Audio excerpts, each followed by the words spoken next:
Welcome to this genetics lecture series. मैं हूं Swati, biology educator. इस वीडियो में हम जेनेटिक्स के फर्दर और जो कॉन्सेप्ट्स हमारे हैं उन्हें डिस्कस करेंगे। इस वीडियो में हम साइटोप्लाज्मिक इनहेरिटेंस को समझेंगे कि ये क्या होता है और कैसे इनहेरिट होता है। क्रोमोसोमल थ्योरी ऑफ इनहेरिटेंस के बारे में बात करेंगे। तो आइए शुरू करते हैं। साइटोप्लाज्मिक इनहेरिटेंस एक्चुअल में किस टाइप का इनहेरिटेंस होता है और इसे डिफरेंट स्टडी क्यों किया जाता है। इसे मैटरनल इनहेरिटेंस भी कहा जाता है। तो डीएनए जो है हमारी सेल के अंदर, डीएनए जो है वो डीएनए दो जगह प्रेजेंट होता है। एक तो न्यूक्लियस में प्रेजेंट होता है, जिसे न्यूक्लियस से जो डीएनए इनहेरिट होता है नेक्स्ट जनरेशन में, वो न्यूक्लियर इनहेरिटेंस कहलाता है।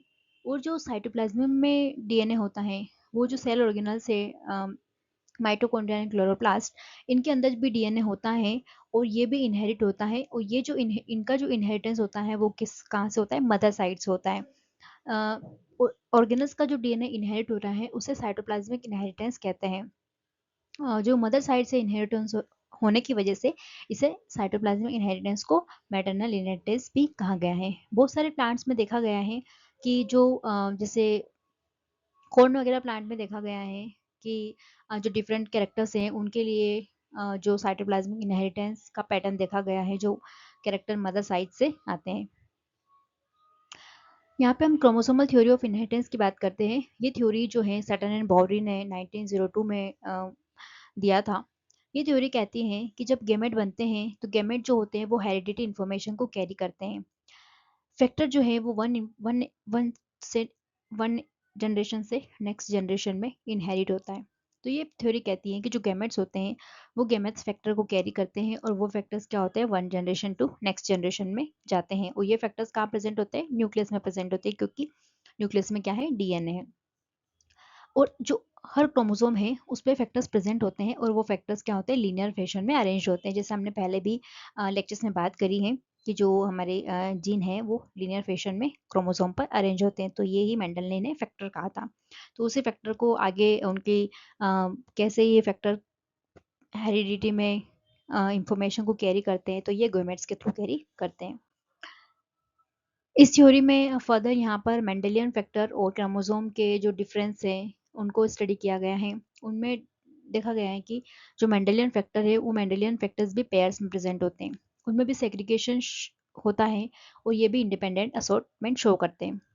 क्रोमोसोम को अगर स्टडी किया गया है तो क्रोमोसोम भी पेयर्स में प्रेजेंट होते हैं। ये डिसजंक्शन शो करते हैं और एक क्रोमोसोम जो है वो अदर क्रोमोसोम से बिल्कुल इंडिपेंडेंटली सेपरेट होते हैं। वहाँ पर एक दूसरे पर इनकी कोई भी डिपेंडेंसी नहीं होती है। ये theory further experimentally TH Morgan द्वारा प्रूव की गई। एक्सपेरिमेंटली उन्होंने ड्रोसोफिला मेलानोगास्टर जो फ्रूट फ्लाई है उस इंसेक्ट पर स्टडी किया, एक्सपेरिमेंटली प्रूव किया और उन्होंने इस थ्योरी को फर्दर प्रूव किया एक्सपेरिमेंट के थ्रू।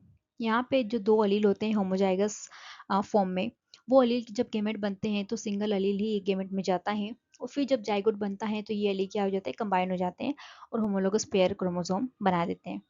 मियोसिस के दौरान जब यहाँ पर मियोसिस होता है तो मियोसिस में ये जो है अलील, जो डीएनए है, ये क्या होता है, रेप्लिकेट होता है। और जब मियोसिस 1 मियोसिस 2 में सेल डिवीजन के दौरान ये वापिस से फिर जो अलील हैं ये सेग्रीगेट होते हैं। तो इनका जो एक दूसरे पर सेग्रीगेशन है वो उनकी डिपेंडेंसी नहीं होती, ये इंडिपेंडेंटली सेपरेट होते हैं। ये थ्योरी जो है टीएच मॉर्गन ने ड्रोसोफिला पर एक्सपेरिमेंटली प्रूव करी। क्रोमोसोमल थ्योरी ऑफ इनहेरिटेंस को उन्होंने प्रूव किया ड्रोसोफिला पर। तो उन्होंने इस थ्योरी को प्रूव करने के लिए ड्रोसोफिला जो है, ड्रोसोफिला मेलानोगास्टर, उसे ही क्यों चूज किया, तो इसके बहुत सारे कारण है। एक तो इसका जीनोम छोटा है, यहाँ पर डिप्लॉइड कंडीशन में 80 क्रोमोसोम प्रेजेंट है, तो क्रोमोसोम का नंबर बहुत कम है, तो स्टडी के लिए थोड़ा ईजी रहा है, स्टडी करना ईजी होगा। फिर यहाँ पर जो ड्रोसोफिला है वहाँ पर large number of offspring produce होते हैं, इनका लाइफ साइकिल बहुत ही शॉर्ट होता है। यहाँ पर भी कंट्रास्टिंग कैरेक्टर्स प्रेजेंट होते हैं, जैसे हमने पी प्लांट में स्टडी किया था। मेल और फीमेल यहाँ पर कंप्लीटली डिफरेंशिएबल होते हैं, मतलब मेल को और फीमेल को अलग ही हम डिफ्रेंशिएट कर पाते हैं। लैब में इन्हें कल्चर करना भी ईजी होता है। तो क्रोमोसोमल थ्योरी को यहाँ पर एक्सपेरिमेंटली टीएच मॉर्गन द्वारा प्रूव किया गया और कहा गया कि जो फैक्टर्स हैं जो जिनकी मेंडल बात कर रहे थे वो गैमेट्स में प्रेजेंट होते हैं और जब गैमेट इन फैक्टर को क्या करते हैं, कैरी करते हैं और एक वन जनरेशन से नेक्स्ट जनरेशन में ट्रांसफर करते हैं। तो हमने इस वीडियो में साइटोप्लाज्मिक इनहेरिटेंस और क्रोमोसोमल थ्योरी ऑफ इनहेरिटेंस को समझा। नेक्स्ट वीडियो में हम और डिफरेंट जेनेटिक्स के कॉन्सेप्ट को डिस्कस करेंगे जो कि एग्जाम पॉइंट ऑफ व्यू से इम्पॉर्टेंट है। एग्जाम में क्वेश्चंस बनते हैं डायरेक्टली कि कौन सी थ्योरी किसने एक्सपेरिमेंटली प्रूव करी, किस थ्योरी को प्रपोज किया गया। सो हम इस वीडियो में यहीं तक। Thank you for watching this video. If you like this video please share, subscribe and comment on this video. Thank you for watching this video. Thank you.